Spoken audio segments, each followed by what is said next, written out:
नमस्कार दोस्तों, हिंदू धर्म में नवरात्रि को देवी शक्ति की उपासना का सबसे पवित्र समय माना जाता है।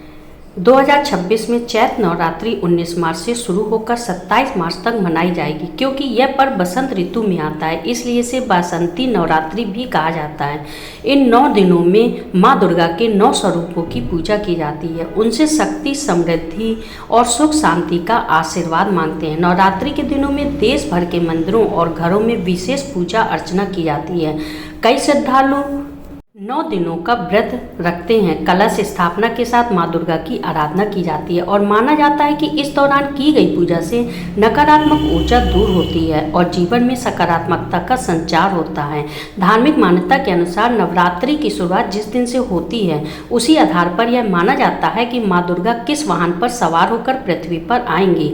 अलग अलग वाहनों का अलग अलग संकेत माना जाता है। अगर नवरात्रि गुरुवार या शुक्रवार को होती है तो देवी का आगमन पालकी पर माना जाता है। 2026 में चैत्र नवरात्रि गुरुवार यानी कि उस 19 मार्च को आरंभ हो रही है और इसी वजह से माँ दुर्गा पालकी पर आने की मान्यता बताई जा रही है। देवी पुराण में पालकी को कुछ चुनौतियों और उतार चढ़ाव का प्रतीक बताया गया है। इसका संकेत यह माना जाता है कि समाज और देश को कुछ परिस्थितियों का सामना करना पड़ सकता है। हालांकि आस्था रखने वाले लोग मानते हैं कि माँ दुर्गा की कृपा से हर कठिनाई का समाधान संभव होता है।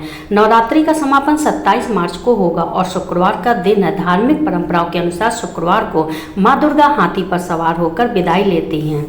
हाथी को भारतीय संस्कृति में समृद्धि, स्थिरता और शुभता का प्रतीक माना जाता है। इसलिए इस वर्ष माँ दुर्गा का हाथी पर प्रस्थान सकारात्मक संकेत के रूप में देखा जा रहा है और मान्यता है कि यह अच्छी वर्षा, कृषि में बढ़ोतरी, आर्थिक मजबूती और समाज में संतुलन का संकेत दे सकता है। यानी शुरुआत भले ही कुछ चुनौतियों का संकेत दे, लेकिन अंत शुभ परिणामों की ओर इशारा करता है।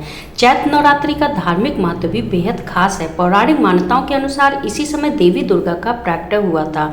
कई धार्मिक ग्रंथों में यह भी उल्लेख मिलता है कि इस दिन से ब्रह्मा जी ने सृष्टि की रचना की शुरुआत की थी और यही कारण है कि चैत्र शुक्ल प्रतिपदा से हिंदू नववर्ष की शुरुआत मानी जाती है। देश के अलग अलग हिस्सों में इस दिन को अलग अलग नामों से मनाया जाता है। कहीं इसे गुड़ी पर्व कहते हैं तो कहीं उगादि और नवसंत वस्त्र के रूप में भी इसको मनाया जाता है। इसके अलावा भगवान विष्णु के 7वें अवतार भगवान राम का जन्म भी इसी पवित्र काल में माना जाता है।